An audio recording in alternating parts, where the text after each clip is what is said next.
Hello, fellow hellbound friends. My name's Jamie, and this is To Hell in a Podcast. But you were born. Welcome to planet Earth each day. It's death and more. Hello, fellow hellbound friends, and welcome back to another episode of To Hell in a Podcast, a podcast of four ladies who get together once a week and talk about the most random crap you've probably ever heard in your entire life. But we have a good time with it, and we hope you do too. As always, I am joined today by my three loveliest, bestest friends. We have Jamie over in the corner. We have Erin, Queen of Scots. Hello.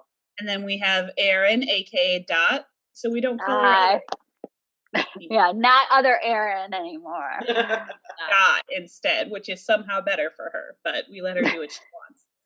So guys, before we get into the TMI question, we just want to make sure we put a disclaimer on this episode, not because it's going to get to anything, because it might. I mean, I don't know that yet. But one thing we do want to put it as a disclaimer in the beginning is that we're going to be talking in a little bit about teachers. And while we're going to be talking about good teachers, we might mention some of our less than good teachers, some of our bad teachers. And we just like to point out we love teachers. We support teachers. Dot is married to a teacher. So is Erin, Queen of Scots. Jamie herself is a teacher. Their sister-in-law is a teacher. Her brother's a teacher. Like we love teachers. We have a lot of them in our group and in our family. So we fully support teachers. They don't get paid enough. They're made to do way more than what their job title actually is. And we could do a whole episode on that. And we probably will at some point. Correct. We just wanted to make sure before we get into it and we talk about our bad teachers that we point out that 95 to 99% of teachers are amazing and doing really good work. And these are just some of the bad apples that try to ruin the teacher name. So getting that out there right at the beginning so nobody gets too offended about us when we talk about teachers. So before we get into that, though, we do have a TMI question to do. And today we are going to be talking about weird food. It could be anything. It could be a weird food that you have tried and maybe secretly liked. It could be an odd thing that only you know of your family doing and nobody else. It could literally be anything. It could be something weird you've seen somebody else eat and really enjoy. So I'm going to pop it over to Jamie and have her get us started on our weird food TMI question. I'm going to go pretty basic. This is a very Midwestern thing, I feel like, is the ketchup on a lot of random stuff. So Kevin always judges me because with my fried fish, I'll dip it in ketchup.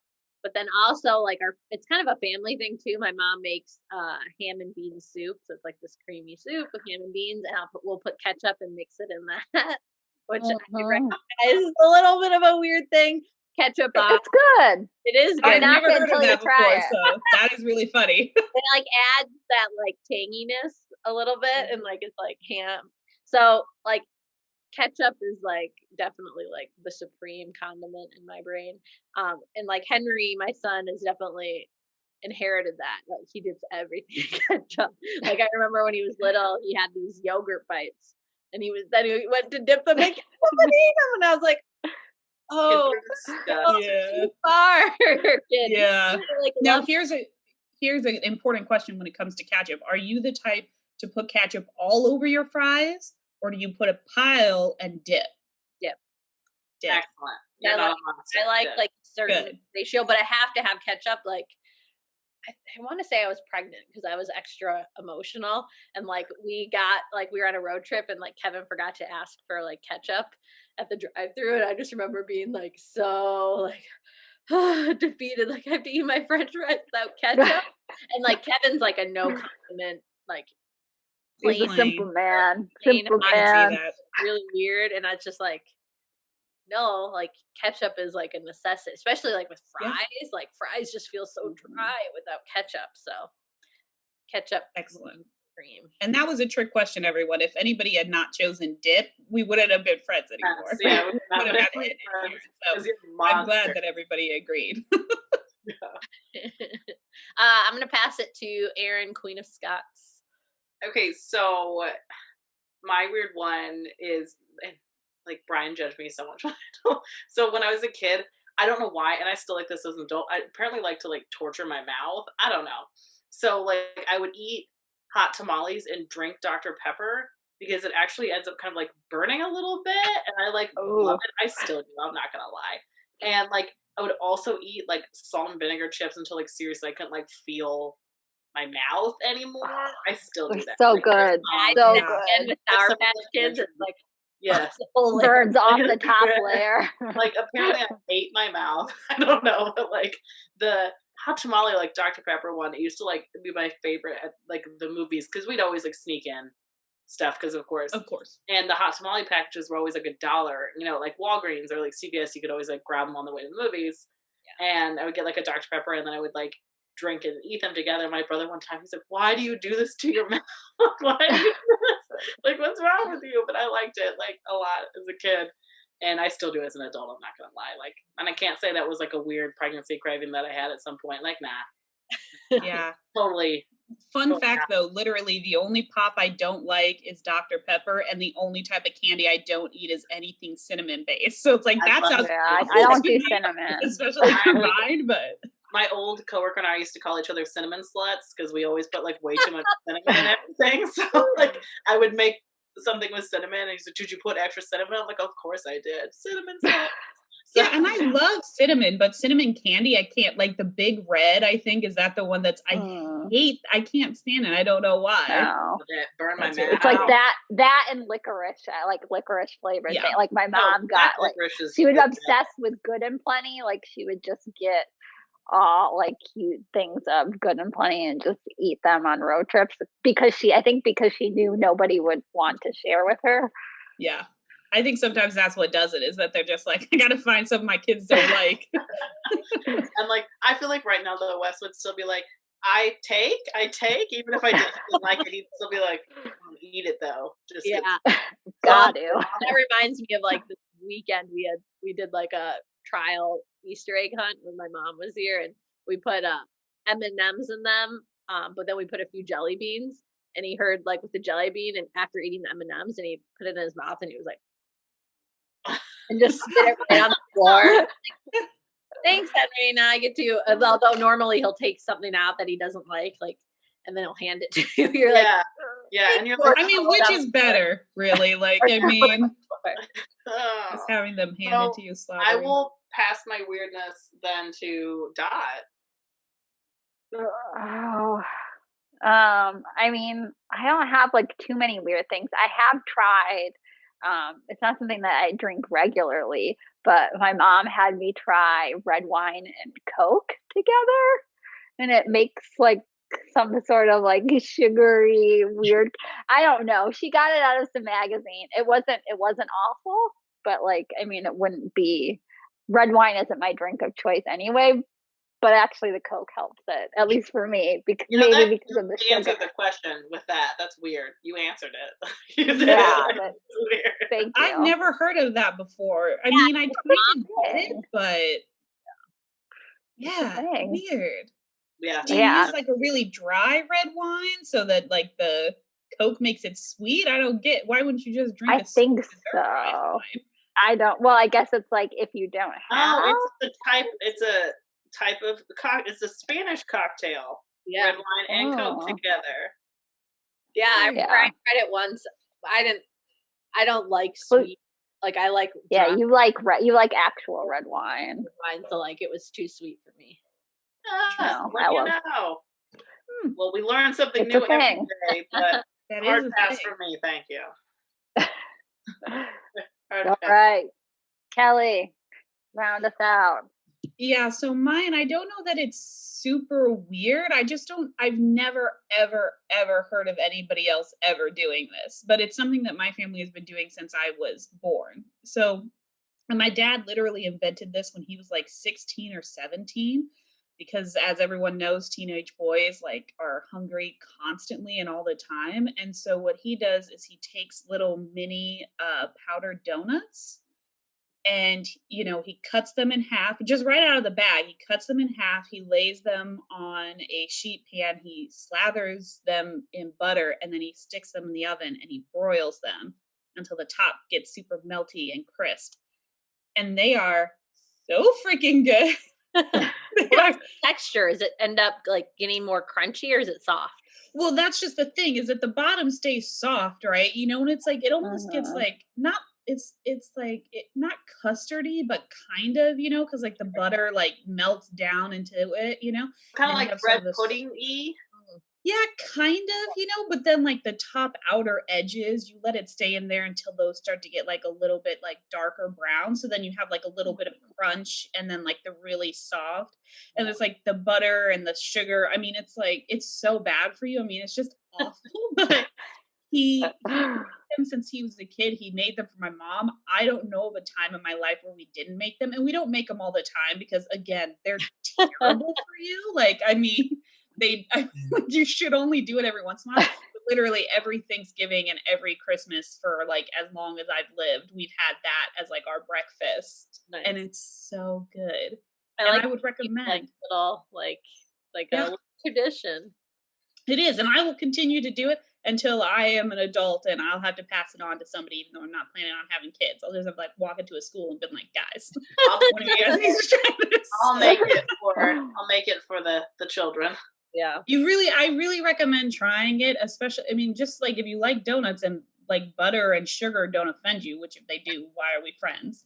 But it's really, really good. And I don't know where he came up with it, and I've never heard anybody else do anything like it. So now I want to know, the origin story. So it kind of like it's literally like just that he was a kid story. Well, and that's the thing, right? Is that he wasn't, it's like my dad's family is very upper middle class, especially for the time. He was just a teenage boy who was really hungry, and I think at the time he was trying to gain weight, it's like because he was a football player and stuff. So I think he just got the idea to take powdered donuts that they had in their, pantry. Right. And he was like, how could I fatten these up even more than they are? And so he put butter on them, and he threw them at the time into like a toaster oven, which used to be a thing everybody had. And he toasted them up, and he's been making them ever since. And they are so delicious. But it's literally just a teen boy's dream food, I guess. I don't know. That's where it came from. Something that came from a teen boy being just a teen boy's crazy hungry mind. I mean, it's inspiring story. It really teen boys out there. Yeah, and you guys, I mean, you have younger brothers. We all have brothers on this podcast, but I mean, when my brother was in football, I mean, he ate like an insane person. Him and his friends, you never wanted them to come over when they were hungry because you'd have to hide shit from them. Otherwise, I remember Kyle during hockey, he would eat an entire dozen donuts in a day. And like, I remember one time I hid a donut in a Ziploc bag and hid it in like our cabinet, and he found it and he was like, did you hide this? I was like, did you eat it? He's like, no.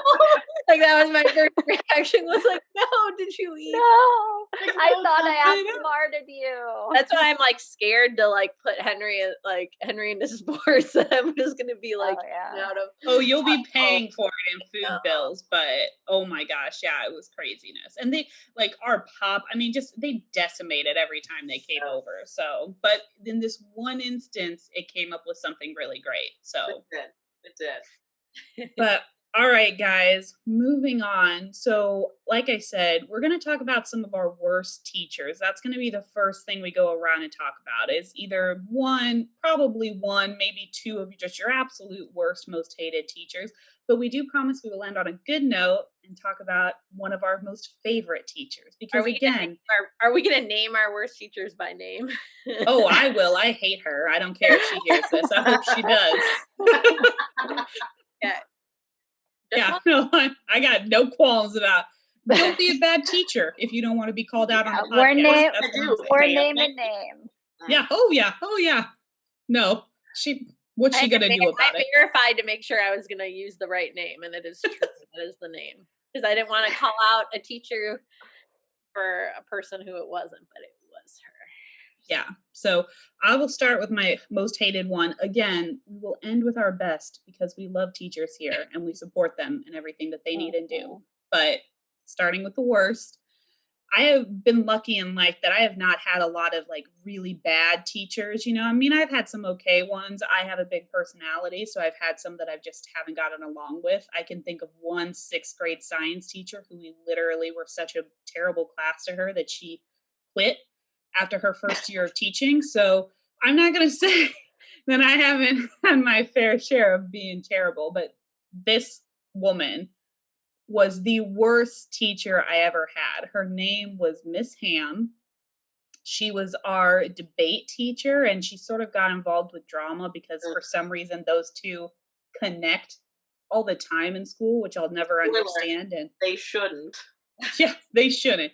But so literally the first time we ever met her, she came into, and this was at debate club, right? Because I had taken debate in my freshman year. So I was a part of the debate team. And so the first time I ever met her, she walks into a room with a bunch of high schoolers and she lists off all of these accomplishments that her students have gotten, right? Because she's listing them off like they're all hers, but it's just like, he got first in state in policy and she got first in state in Lincoln, like she's going back and forth. And it's like, okay, well, it sounds like you have some really cool students, but that's like hardly anything to do with you, probably. But like she lists this whole list of things and then she just tells us, she's like, so I don't need to earn your respect. I should already have it.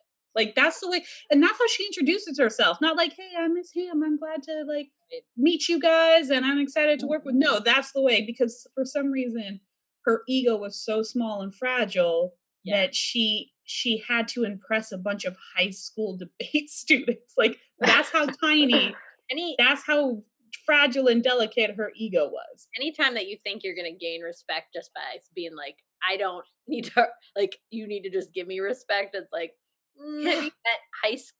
Like, that's definitely not how it works with high school. Like, no, like, that's not at all how it, like maybe kindergartners. Yeah, like a kindergarten, like where it's like, oh, authority, but like automatically gonna make me be like, I don't respect you. Yeah, I respect you even less.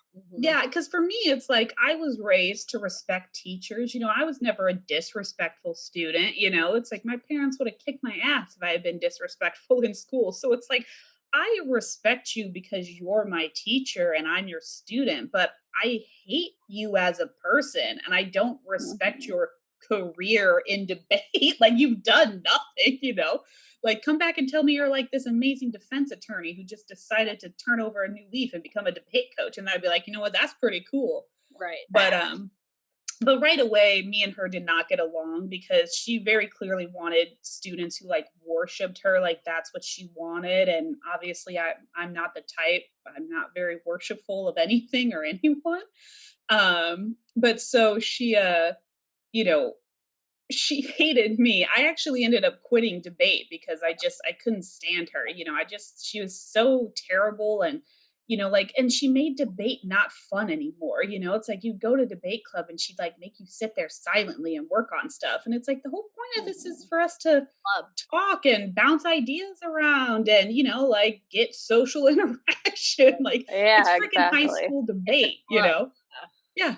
It's like we're not that you ended up like having such a bad experience with that teacher that it's like ends up being like, oh, I quit that club. Yeah, I have to actually leave the club. Yeah. And then the worst thing is that me and my mom were shopping out at Target and we ran into Miss Ham. And this was maybe right before, or right after I quit, it's like, and she spotted us because I would never, ever interact with her outside of any hours that I needed to. Right. But she came up to me and my mom and, I was like, oh, Mom, this is Miss Ham. She's the, debate teacher. And she went, oh, so you do have a mother. as though What does that as even though- mean? it was an insult. It was supposed to be like congealed in a gutter somewhere. it was supposed to be that I was so like rude and uncouth that there's no way I could have a mom. Like, you know, like that I was such a monstrous child. I must have been raised by wolves or something, you know. I just picture you like crawling out of a gutter like Pennywise, just like going right? I can't imagine ever, like, even if I had a really contentious relationship with a student, ever uttering that Yeah. to a mother and to a student. Oh, 100%. And the other thing too, and probably the reason I hated her the most, is that she also tried to infiltrate the drama like department, which that was the only other thing that I really loved to do. And I was like, I will not give up drama because I like the costuming and I like the makeup, and you can go screw yourself if you think you're going to ruin this for me. But she was so weird about it. She had all these weird, intense ideas. Like she was upset that we had boy and girl dressing rooms because she thought it needed to all be co-ed so that we would like bond as a cast. And it's like, again, we're not on Broadway. Like this, we're not going to get picked up for a season.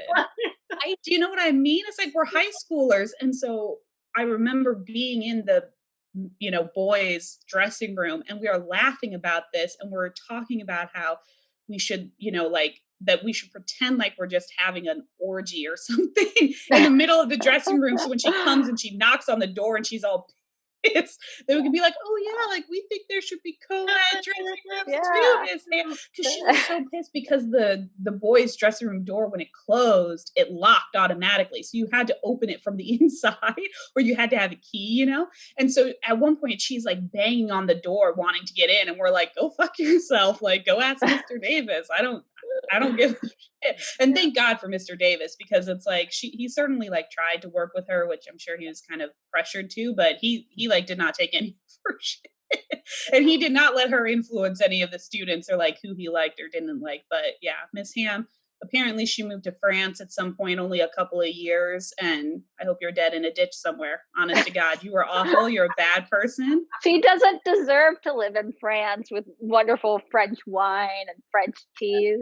Oh, No. she was even too pretentious for like Parisians, you know. They'd be like, bitch, you're in the wrong place to try and act like that. You think that you can out pretentious me? Really? I am Parisian and I hate Americans, so go right.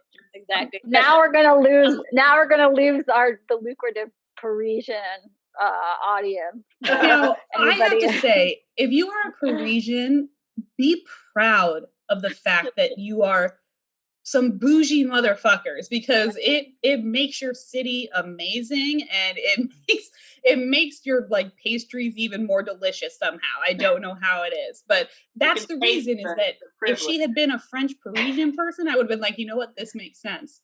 But you know what you are? You're a washed up old hag who's riding on the coattails of her successful students and acting like that means something. Right. You don't deserve it. And it doesn't make any sense you're acting like that. So, Miss Ham, hate you. I'll hate you forever. I never let go of a grudge. But so I'm going to move it down to Erin, Queen of Scots. Okay, so I had like two choices, but one of them is just like, he was like 98 years old. I'm not exaggerating. And college, and he had like tenure, and he was really misogynist. But like at that point in time, like it wasn't like he was going to fucking change. So, I mean, you know, whatever. So, but my worst one that I can really remember was my 7th grade. So she was my reading teacher. Like we had reading and English. I loved my 7th grade English teacher. She was an angel. But it was a reading teacher. And we like, I didn't like her. Like, and I don't know why she didn't like me. I can't figure out what I ever did like to get her to not like me. And then one day this kid in our class had like he had like a cochlear implant, like one of the older versions. So, you know, it was a little shitty. And sometimes he like had to have her stand close to him, or he like couldn't hear her, like he couldn't make it out. And because she didn't, like he said, she didn't enunciate enough, so he couldn't like read her lips. And she was talking and she wasn't close enough. And so I raised my hand. I was like, hey, you have to stand closer so he can hear you. And she's like, excuse you, I'm the teacher. And I was like, and he was like, it's okay, Erin, it's okay. I was like, but you can't hear her. And he was like, do you want to? I mean, you know, like, so like, fair point. she definitely didn't like me after that. But then, so the way my hallways at my middle school were set up is that we didn't have doors on the classroom. We had like shower curtains. I don't know, man. I went to Pearson, and it's like the lowest, like it's yeah. But so we had like the science classrooms had doors, but none of the other ones did. They all had like shower curtains. I don't know. Like my brain, like safety wise, I'm like, this is post Columbine era. Like, what is a shower curtain? I know. It's like, what do you do if you know? Yeah. And so we had our safety plans. We all apparently supposed to pack into the science classroom and like burn them with all the propane gas in there. But like, so we had taken a quiz that morning, and then I had gone to like my social studies class, which was like across the hall. And I'm sitting working on an assignment, and I hear like, Aaron, because I'm sitting kind of near the door, and I like look over and I see like my friend in the English class, and she's like, "You're in so much trouble." I'm like, "What?" And she was like, "Aaron, you're in so much trouble." And I was like, "What the fuck are you talking about?" She's like, "I can't talk, but you're in trouble." And I was like, "Fuck." And my mom was always very big, like, confront people, like, don't leave stuff to like, to, like, go. And so I was like, I need to figure out what the fuck's going on. So I go over to my reading teacher, and I was like, what happened? And like, people are saying I'm in trouble. She's like, "Aaron, you are in so much trouble. Sit down." I'm like, number one, why did you tell other students? Yeah. And number two, what the fuck? Have you met me? I like in trouble. And so I sat down, and she's like, "We need to talk about your quiz." I'm like, "Okay." She's like, "You wrote a very inappropriate thing on your quiz, and you know what I'm talking about." And I was like, I really don't. Like, I have no idea. And she like put my quiz down, and she's like, "Do you see what I'm seeing?" No. And she's like, "Look at what you wrote." I don't know. And so apparently we had to like pick an essay question. So I wrote pick one. She thought I had seriously written dick one on my paper, even though the little, I guess the stem of the P was very elongated. So I don't know how she ever would have guessed Well, that. then what do you mean by dick one? Like, like that Air doesn't Force even mean One, anything. Dick Force That One. doesn't Like, even mean anything. That's not like a statement that people use. I'm like a super good kid. Why would I just like pick one? And to be honest, like if I got kids in trouble for every time I saw a penis picture, or like, I mean, my middle school boys, anytime we collected notebooks, there were like dicks all over them. Yeah, you'd never rest. And like, so I was like, I don't understand. She's like, "You know what you wrote." She's like, "You were gonna be after school for detention, and you know what you wrote." So like, I started crying because I'm like a good kid in 7th grade, and one of my really nice teachers was walking by, and he could like hear her talking, so he kind of like popped in, and he's like, "Is everything okay?" And she's like, "Yeah, Aaron's in trouble." And like, stop telling everyone that I'm fucking in trouble. Yeah, why there are are you privacy why is she rules. gossiping? Yeah. So then I start crying even harder because I don't want this teacher who I really like to think that I'm like bad, So then I like start crying even harder, and he's like, "What's going on?" And he like walks over, and I was like, "I wrote something bad on my quiz, but I didn't actually write anything bad on my quiz." And he was like, he's looking at it, and you can tell he's like, "What the fuck?" Like, and he's just looking and like, and she's like, "You see what she wrote?" And he's like, I don't. It's like, I actually don't. I don't. He was like, Dick one is not a thing. Like, yeah, and he's like, "I can kids tell." don't write Dick one as part of a. Well, he's like, "I can tell that you're just like feeling like you're just having a rough day." Her name was Mrs. Johnson, by the way. Go suck a dick, Mrs. Johnson. Go pick Dick one a dick, whatever. And he was like, "Until you're having like a really rough day, like I'll just take Erin like to her next class. Like I'll take her to lunch." And we were walking out, and he's like, "Yeah, you're not in trouble. Please, just walk." And he like shooed me. He was like, "Go, go, go, go, go." And like, because I had been in his class earlier and like had gone, over, and he was just like, "Go, go, go, go, go." And I never heard about it ever again. So like, she never brought it up. Well, I was in class the next day, and she refused to make eye contact with me, like nothing. So I don't know. I'm assuming he went to talk to someone about it. Yeah. But like, she never spoke to me like hardly ever again in class. Good. There was like multiple times like where we were reading, and like I would volunteer to read aloud, and she would never pick me. She would never dick me. like to like read aloud. But like, I just remember I told my mom about it, and she was like, but I was like, I think they took care of it you know, because I'm like, I didn't get in trouble at all. And, you know, I was like, and, you know, Mr. Underwood like grabbed me and kept walking and stuff. And she was like, There's what? so many. And she's an adult. Like, I feel like you always have to point that back out again. She is an adult talking to a 7th grader and like losing her cool. I mean, because who could yell at a kid? Other kids that they're Yeah, she told the whole Yell at class. a kid. Like, as she was grading it, apparently, she went, because it was like silent reading time. Yeah. And so of course, the class looks at her and she's like, Aaron Scott is in so much trouble. Like, to the whole class. And like, I had multiple people tell me that, like, independently. So it wasn't like a bunch of, like, and I was like, to number one, say that about us. Even if I had written, like, you have a big fat ass and I hate your face. Like, even if I'd written that, I still shouldn't tell.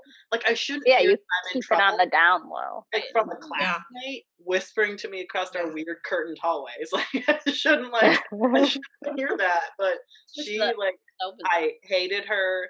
And like, but she couldn't do anything bad about my grades because everything I turned in looked good, and like I did every assignment like correctly and stuff. So I mean, I'm pretty sure she begrudgingly gave me my A. But yeah, right here.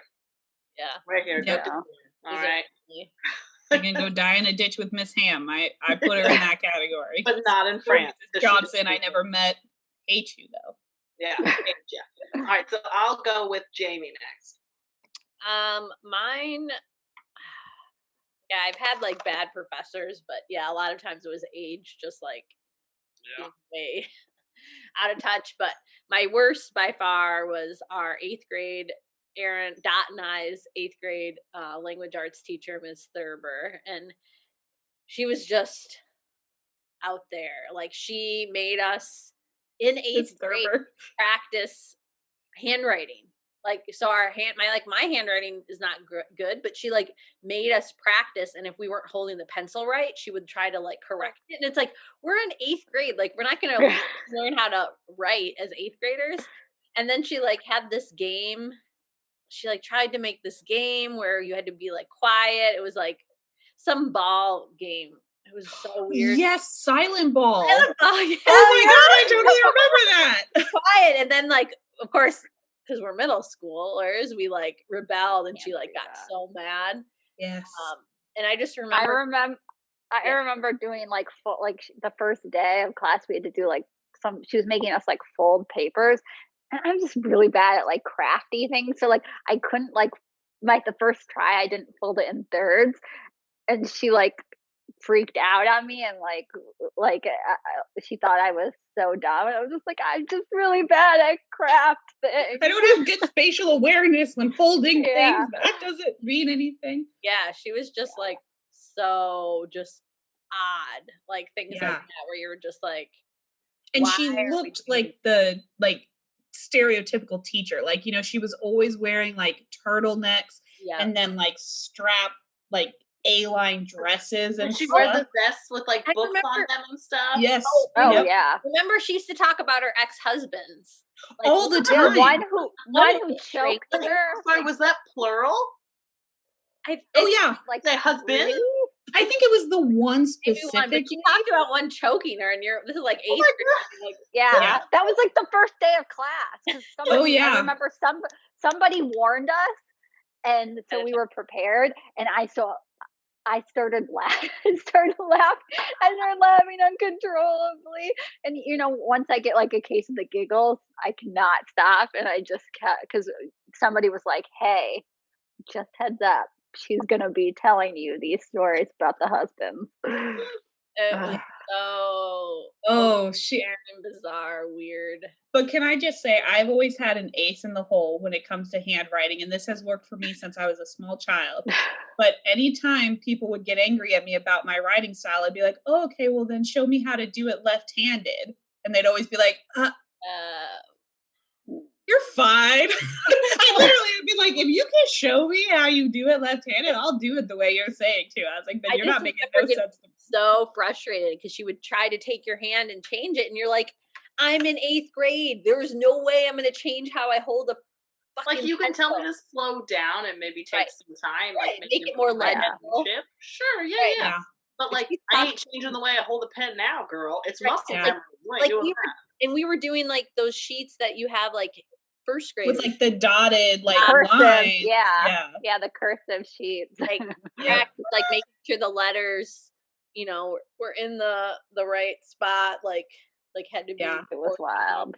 She was a weird How one. mad is 'Cause I she also to be think- about texting and computers? Oh my Well, because I'm sorry, but was she also the teacher who ended up, she like got breast cancer or something, and so she had to do chemotherapy, but she also talked about that like Maybe. all the time. I feel like maybe it was one of my remember. younger siblings who were like, "Hey, did you have like Miss Thurber?" And I was like, "Yes, I did. What crazy thing did she do I right know. now?" I looked her up. She's supposedly still in the district. Like she's been for like 31 years. Well, God help our kids now, especially like kids now don't really do have the worst cursive. So children. God, They don't even. Yeah. then she's probably really doing it with them now. I can't Like even. very militant. I just can't fathom. And I can't remember if she was. I think she was still there when because then I went back to that same middle school to teach my first year teaching. I think she was still there. But were you like, don't notice me. I just Don't look at my know how- penmanship. I just can't imagine like admin had to have gotten complaints. Yeah. Like you know, after being a teacher, I'm just like, how like in a really good district, how have you continued to teach? She's got some blackmail on somebody. She's probably tenured or something like that. I mean, Yeah. I mean, and that's the thing, and I believe in protecting teachers. Don't get me wrong, and we could have a whole episode on this. But the tenure system is not good. It keeps bad teachers in, and they just lose all motivation. Right. Most Most people like are moving. Like I'm only on like 1-year contracts, so it's like every year it gets renewed. Like anything. So it's like, yeah, if you're not doing, but even our admin can get weird about. Well, I shouldn't say current admin. Past admin have been sometimes so weird about like, you know, it's there's still almost this obligation of like, yep, you continue getting a contract where it's like, well, but if you're not doing your job or if you're not doing that, like, yeah. Oh, Mrs. Thurber, confusing future generations for God knows how long. I didn't like it. Well, I just thought she was a horrible teacher, and like I didn't learn anything that year. So it's like, Yeah, because I don't think she was a bad person or anything, you know. It's like, but yeah, she was so flighty. I was like, you should be an art teacher. I remember like doing a whole project and never getting graded and things like that, like weird stuff like that, where you're just like, I'm not learning. Like, what are we even doing? Yeah, what are we even doing? And I'm sorry, is that the year that we had to do the Scarlet Letter? Was that 8th grade, or did that happen in 9th grade? I did that in 9th grade. 9th grade, okay. Yeah, I don't think we read any novels all together. 10th grade for me, because I read it with Mrs. Nolder. Because we watched that terrible version of it with like the chick with like the blue eyes that are piercing. My sister Stacy, and this is not a joke, owns that movie. What, Stacy? She loves it. Stacy. She's a very nostalgic movie buyer, so it's like it probably reminds her of something funny that happened when she had to watch it in high school, and so now she loves it. But yeah, totally. Okay, I'm gonna pass it on to Dot. Yeah, mine. So yeah, mine's more of like a bad, like just that I didn't learn much from them versus like just malicious and mean. This was Mr. Neven in high school, and Erin, Queen of Scots. She was in the class with me. That's where I got my nickname. Yeah, I also had him. He was our pre-calc, and I learned no pre-calc. Nothing. No. We were just I don't even know why we were in a computer lab, but I just remember we had like Gmail or something, and we just like message each other the whole time. Do you remember our love story that we wrote about him and an android, like turning into an android and falling in love with Captain Smith on the Titanic? Yeah. Oh yeah. Yeah. And then when I was going through my like notes about him, and I saw something about the love story, and I was like, oh, this is all coming back. And like when he got turned into an android, oh yeah. What about the full denim outfits? Well, that was what I think every Friday. It was like, it was casual Friday, and he'd wear like denim.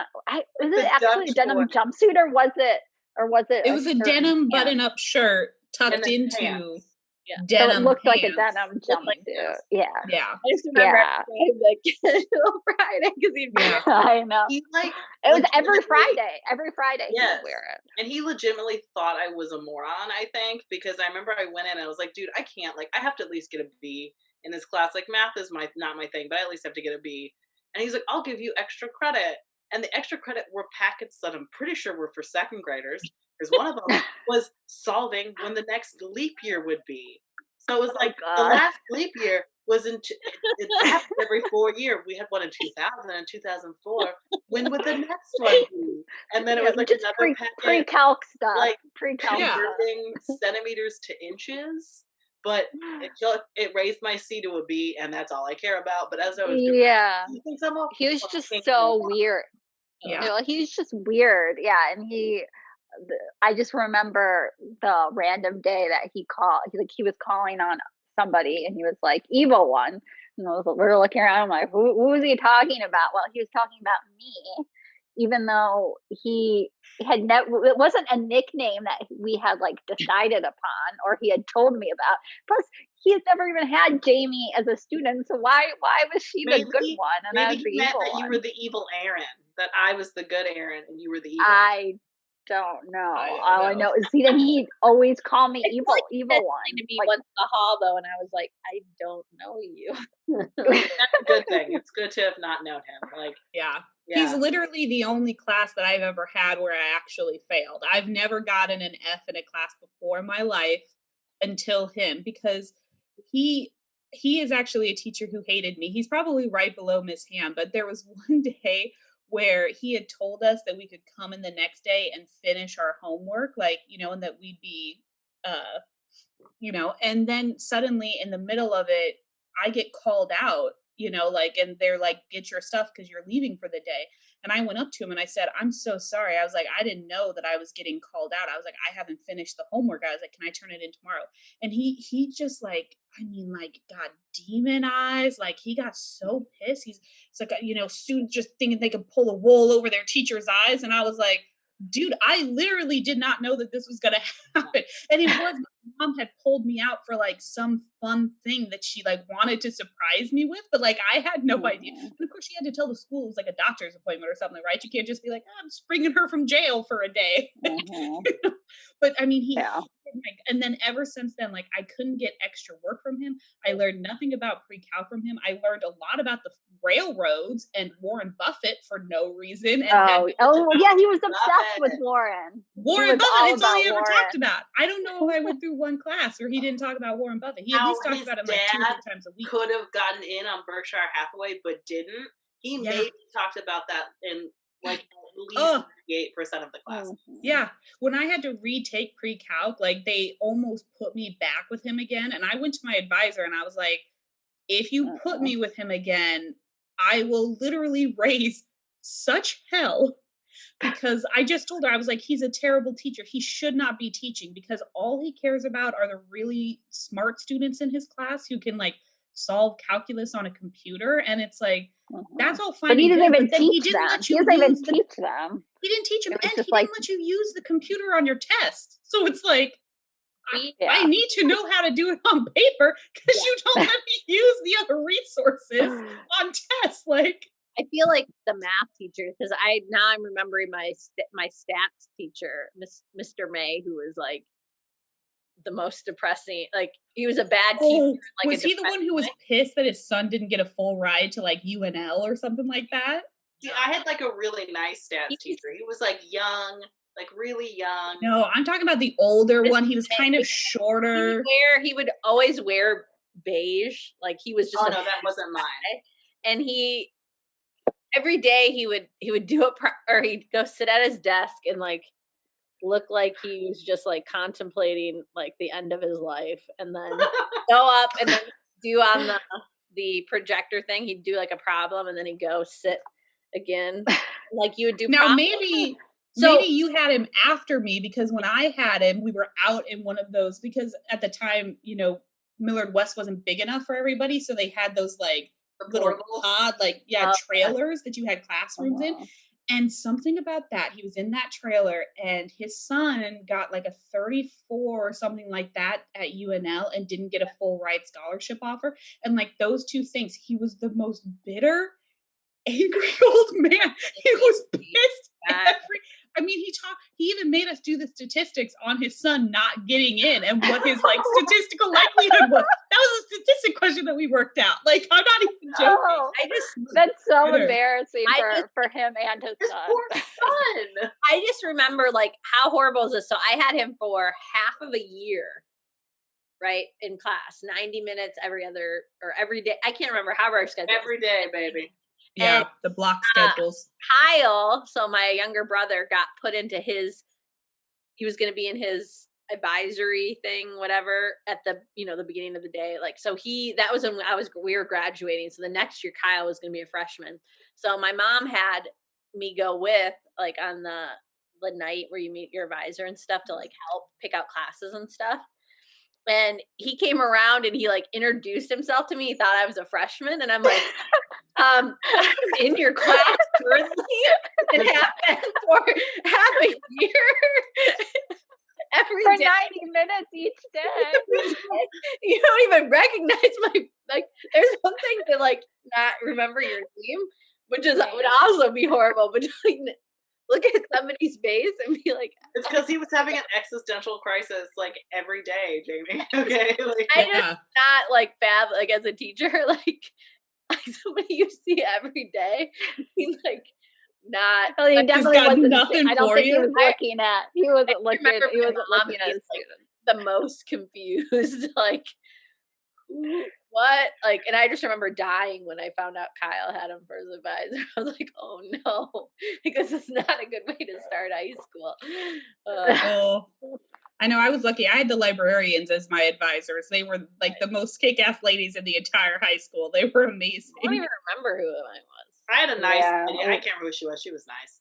Yeah, mine was the library. Because you every Friday, so she's an angel. Yeah, because remember we had that like little 15-minute block. Like that was your advisor, but it was also just like a weird announcement block of time, and it was only 15 minutes. But yeah, ours was in the library, which was amazing, and they were so nice. Like they just I remember the day that they posted like the sheet for the first play I had ever auditioned for. I was like, oh my gosh, I was like, they posted, I really want to go look at it. And she's like, go look at it. And I was like, are you sure? She's like, yeah, go look at it, tell us, and then I got a part and like they were so excited. They're like, call your mom now. Like they put me in the back of the library. They like wanted to like be able to celebrate. It was just really funny. They were really nice. They were amazing. That's a nice little segue into a good teacher. Yes, that's a good one. So obviously, as we said, huge teacher supporters. Can't say that enough. Support your local teachers. Vote on bills that will give them more money and funding and all of the things that they need. They literally teach the future of our countries. Talk is cheap. Pay the teachers. Actually do something. Yeah, stop calling them heroes for getting into the classroom with COVID still running rampant, and pay them what they deserve. Correct, yes. Anyway, but because of that and our deep-seated love for teachers, which you might not have gotten so far out of this podcast, but so now we want to talk about one of your best teachers. And I think we're all very lucky in that we had way more good teachers than we did bad teachers, but I think we should end it on a very positive note about who some of our favorites were, or who one of your favorites is. So who wants to kick it off? I can. Yeah, I've had so many good teachers, but I decided to do one from college because like he was just like such a Dot and I, we both had him as a professor. Oh no, are you doing Professor Stone? Oh, dude, I could not do him if you were gonna do him. Oh, because I was like, he's mine too. You could do a joint answer. You went to the same college. I have a high school one too, so I can like. Okay, you do the high school, and then we can jointly tell about Professor Stone. Talk about our old friend Professor Stone. I would say, so I can't do one because that would be, I'm not allowed to. Yeah, there's one who's off limits for reasons you'll never probably learn, podcast family, but. I'll do the other one, the other history teacher, Mr. Smith. So Dot, he'll probably be offended if he doesn't get a mention during yours. Getting all jealous of Professor I'll mention Stone. him at the end. I told him I'll mention him at the end. Yeah, so I would say Mr. Smith. So he was my AP European history teacher, and he was just like very dry, sarcastic, kind of. He's probably in his 30s, so like not like not like an old. I feel like before then I always had like older history teachers, so it was like kind of nice to have that like younger perspective. And even though it was an AP class, and he overall was like a traditional teacher, because AP you have to be pretty traditional. I feel like he just like kind of how he told stories and like how he like approached things were always like really funny, especially like I said with his like super dry sense of humor. So I feel like that was one of the times that, and I already loved history, but I feel like between that and my AP American history, I feel like those were ones that were like, oh, I can like see myself teaching this. And like, I think those are the first times that I also did, like I always did well in school, but I feel like I was one of those students that never got, because I was more quiet and like teachers didn't necessarily praise me. Like I knew, like I felt smart and I felt like I was good at history, but I didn't necessarily have somebody who was like, oh, like you're actually really good at this. So I think that like between those two teachers, like feeling like I was actually, like history was not just like a passion or something I liked, but like, oh, you're also really good at this. Like, I feel like that like kind of really made me feel like I had a voice and stuff. And just, I think just reignited that love that I had in middle school, and then it kind of went away because I didn't have like great teachers with history, and so it was like always it was always there, kind of like more dormant though, and more on the side. And I think it like finally like clicked of like school and with the history. And I just feel like he was just like a funny, easy going. I mean, he would be kind of mean to students sometimes, but Get some dumbasses in our class, so right? But like, I feel like he, like I said, like always kept it pretty light and like fun, and like AP history did not seem like that would be a fun thing. But I enjoyed it. You were the only one who didn't have that class with us, right? Us three had it.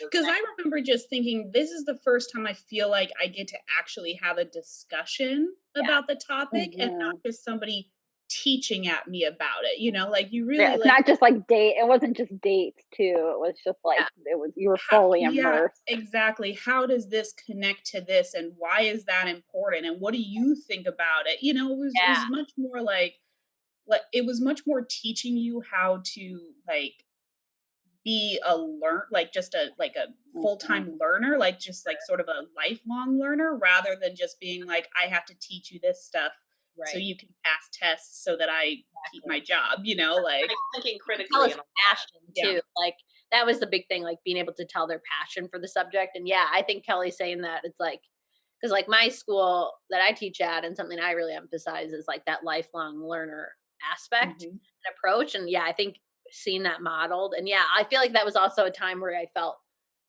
more like seen as like an adult, like that your ideas were valid, and like not just like, okay, like really getting like heard on your like thoughts and ideas, more like feeling more like a college student. Like I felt like that was like a you're right, that was a good transition.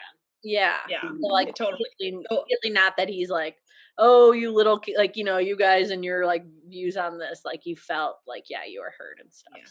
So I did feel really bad. His sister listens to the podcast, so shout out Angela. I know. And actually, I want to tell this story. Party, honorary member. But I have to tell this story, and I almost don't want to because I felt terrible about it, because I remember in Mr. Smith's class, there was some structure. Like you always had to read whatever you were supposed to read for the next day, and like you would go over it, like that sort of be the first thing before you kind of launch in depth. And I was so good about doing my homework, especially for classes that I really liked and teachers that I really liked. But there was one day where I just like totally forgot my book at school and just did not have time throughout the day to read it. And so before this class starts, I'm asking Aaron, like the two Aarons, like, what was our reading about? Like, walk me through it, because I did not read it. And then we get in the class with Mr. Smith, and he's calling on kids and they haven't read it, like they're not able to answer the questions, and you can tell he's just getting annoyed about it, like deeply annoyed. And he points to me and he asks me to explain it, and I'm able to explain it only because I have friends who read the book, who have read the book and were nice enough to tell me. And so I give him this answer, and then he goes, see, this is what I'm talking about. He's like, this is why you have to read so we can have these discussions. And I was just sitting there like, yeah, that's right. Everybody else in this class. We're like looking at you like. The only time I didn't read, and of course, like it ended up being like this big production of him yelling at other people. And it was making me laugh really hard. But he was a really, really good teacher. I always read. It was just the one time, of course. I didn't gain that knowledge on my own, but. Yeah, I'm gonna pass it to Kelly. Oh, okay. So I do want to do an honorable mention, he was one of my favorite teachers as well. He was our AP American History teacher. He will not be named, but I just have to tell a funny story about him before I talk about one of my other really favorite teachers. But my oldest sister, Stacy, she is short. She likes to say she's 5 foot. She's kind of like 4'11" and a half, but she's 5 foot. It's fine. But she was this very quiet, very reserved, like she did not like attention on herself or anything like that. And because of that, I think, sort of what Jamie was saying, she never like got teachers who like she had like real good connections with, because most teachers like they just, they have other, louder students or more problem students, and it's not their fault, they're given classrooms that are way too large. Talking to you guys again about teachers and all that they have to do. But let's just throw 4 students in there. It doesn't matter. Yeah, it's fine. They'll get the same education. But our AP American History teacher, he, for some reason, he used to pretend that she was really dangerous. And so, like, anytime she'd go to hand in a paper or something, he'd like back up against like the chalkboard, and he'd be like, "Oh man," like he'd pretend like she was like coming, or she would. Like, he'd be like, you know what, this is a mean question. He's like, someone mean needs to answer this. And he'd be like, Stacy, like, he did it for the entire class. I mean, he never let it up. And I was like, you know what? Respect for keeping up with a bit like that for as long as you did. Like, it was all about bits. Yeah. It was really funny. And I just like, so when I got into his class, I just remember being excited. I was like, oh, okay, well, at least I know that it's going to be fun, even if I hate it. And I didn't, because I loved history as well. But yeah. But anyway, I just had to tell that story because I was like, I just thought it was hysterical. And especially if you ever see my sister, Stacy, you will know why it's even funnier. But I would say that probably one of my favorite teachers was my 7th grade science teacher, Mr. Spear. Oh yeah, right. Yeah, I remember him. He made fun of my Chicago accent. Well, and that's the reason why so he was my 7th grade science teacher. He was also my basketball coach, and basketball was not really my sport. I'm very white, and I don't jump high and never will. Like, I'm very dense, and I like to be low to the ground. So, but he was great. It's like I loved playing on his teams, and I'm not the biggest like science person. I find so much of it fascinating. Like, obviously I'm like wearing my NASA shirt and I follow them and all of that.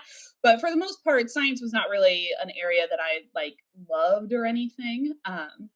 But he made it really fun, and he was really funny. And I just remember, I'm a smartass. I always have been. It's the way that I was raised. I blame it on my family and my parents. But, I've always been that way. And a lot of the times teachers take that kind of sass as like, they take it as disrespect, and I never meant it that way. It's just sort of my own humor. And he got that right away. I remember there was one day where I can't remember. I think what I was talking about was that I would never take a boring last name. I was like, I will never be a Mrs. Jones because my last name is Finicaro. It's a kick-ass last name. Not a lot of people have it. I'm like, I'm not going to go from that to like something super boring and like pedestrian, It's just like, yeah, Jamie. This is why at least yours has like literary, right? Like I think of F. Scott Fitzgerald, who is not a boring person. And I kept Puljanic as a middle name, so it's still true. No, but that's just what I mean, right? I'm not going to go from Finicaro to sorry, Mr. Smith, but to like Smith. it's not going to happen. I'm not interested. And he says to me, he looks me dead in the face and he goes, Kelly, when you get married, and I was like, but he was like, when you get married, he's like, I want you to bring your husband back here because I need to meet the man who is able to put up with you every day. Right. And I turned to him and with a completely straight face, I said, Mr. Spear, I have seen your wife and you had better tell her that you love her every day because she could do way better than you.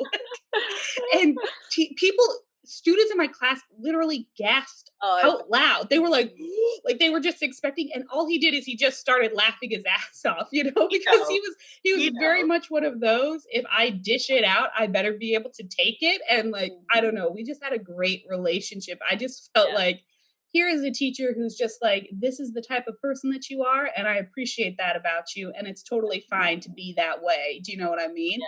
And that's important for kids to just be like, listen, however you are, as long as it's not you being a total asshole, be who you are. Yeah, show up as who you are, and exactly. That rapport is so important. It was so. I still think about it every once in a while. It still makes me laugh because just the reactions of my class when I said that to him. It was amazing because I think he was also my homeroom teacher. So I had him for homeroom. He was my science teacher. He was my basketball coach. So he was just a really good teacher and I really enjoyed him. But all right, I'm going to move it down to Dot so you can tell us about Professor Stone.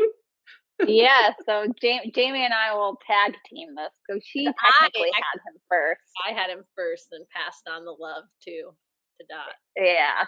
So it's just so possessive. It's like he was mine first.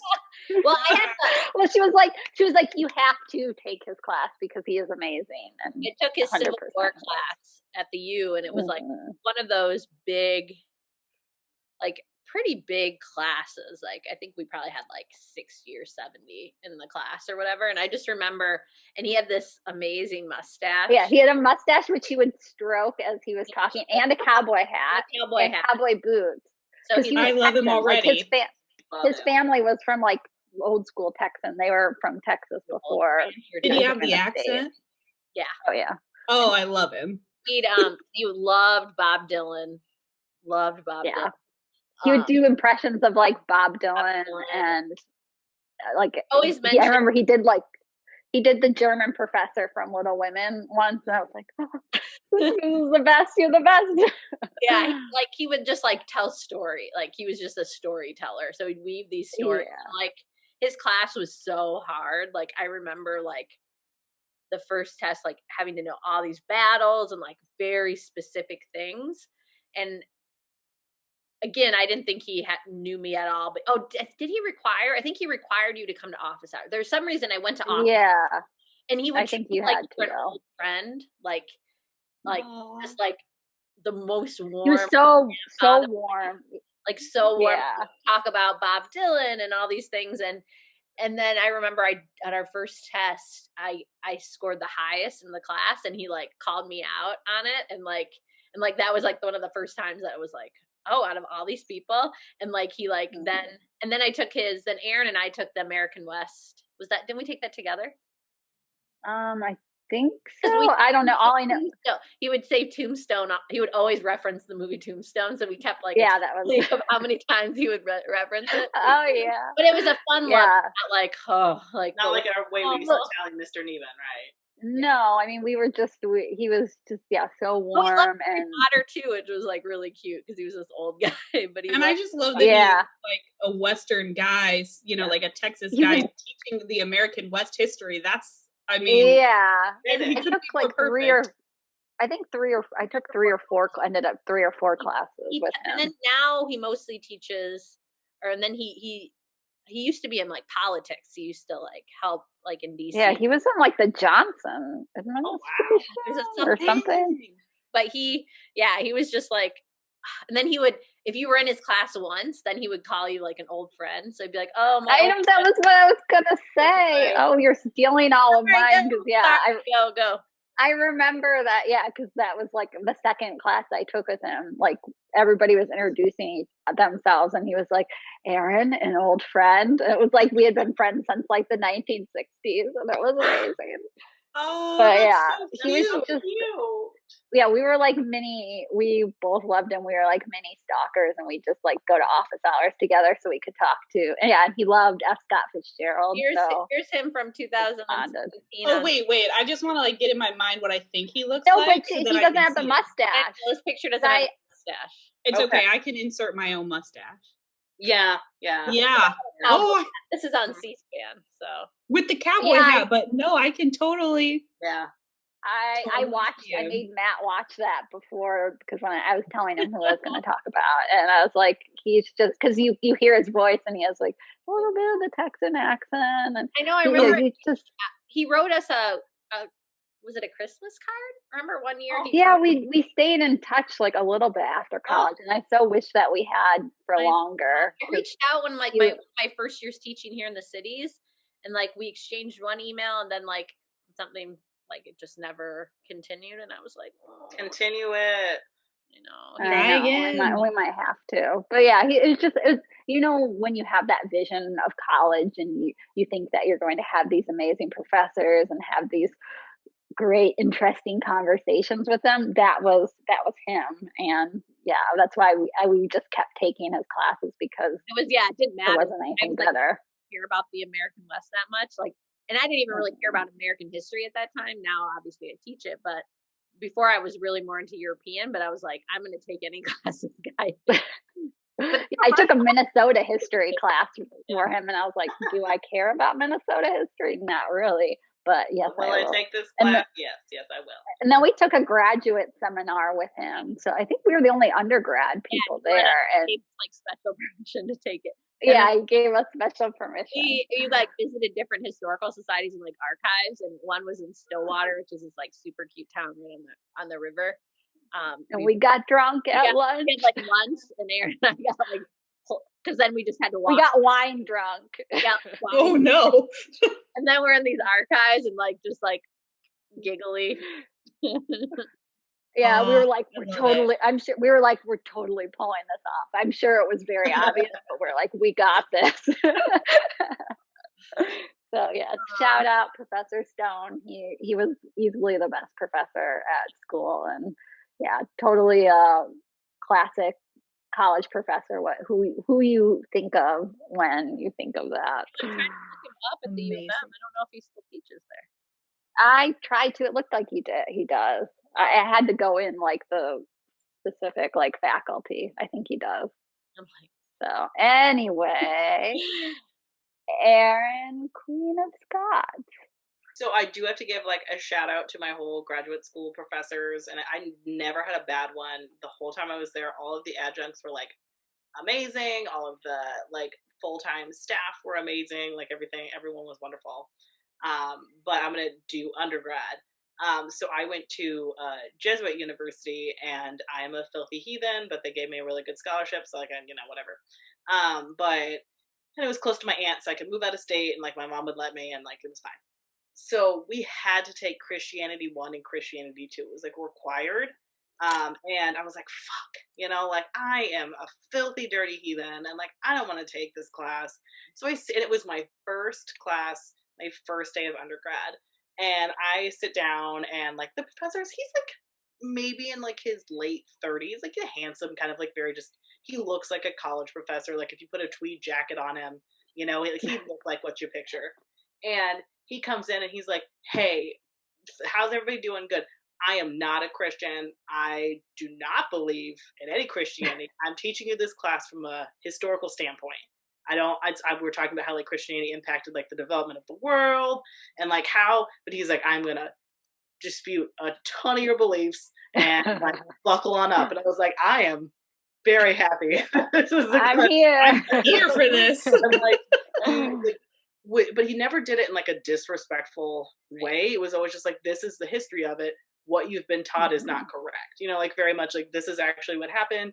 Like he told us like the Good Samaritan story. He's like, what do you guys think it's about? And everyone's like being nice to people. He's like, no, it was a story to get people to stop being racist to Samaritan people. Like he was like, but it's changed over time, but he was like very passionate and like very into teaching it. So then I went to Christianity 2 class, and I like wanted to take it with him so bad, but he didn't teach it. And so I got in this class with this other professor who was my favorite, who was in psychology. I loved all my psychology, but his name was Glenn Young. And he was a sweet, sweet baby angel. And he was very Catholic, like very much so, like active practicing, like went to church every Sunday.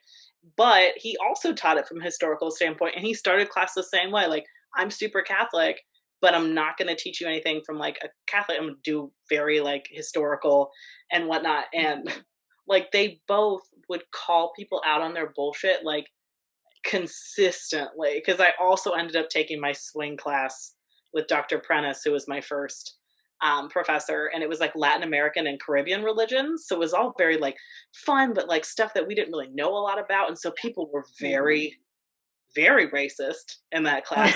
Shockaroo, you guys. Yeah, you don't say. Especially at a Jesuit college. I mean, in the middle of the United States. But we were talking about, I believe we were talking about Santeria and how like they do a lot of their getting people to come to the church through billboards and like church ads, because that's like the easiest way to reach people in a lot of the areas that it's in. And this one girl's like, I cannot imagine choosing your faith based off of a billboard. And he's like, I can't imagine not questioning the faith that you were born into ever. especially because it's like, I'm sorry, are you Christian or Catholic? Because there are like a shit ton of billboards. Drive through Georgia. It's all you'll see. Like, Right. And It's like, like through the call deep God. south. yeah, Like he's God wants you. going down. He was, and like we all were like, does that just hear like? Yeah, that sounds amazing. I love yeah. it. He would like call people out on their shit, but like my favorite story about him was, so I didn't know very much about like very old, so I didn't know like Yahweh or like any of that sort of, you know, like stuff. And we went to go see like a play when we went to like the theater festival, and there was a joke in a song that was like, you go Yahweh and I'll go mine. And it was like, I get it now. And like, cause I laughed because I was like, I actually get it. So I emailed him and was like, hey, I really appreciate this and that. And he's like, I'm so happy that you're a lifelong learner. And then he signed it, Peace, Craig. I was like, So cute. I saved that email. I like still have it because I remember I was like, peculiar. Like I didn't know.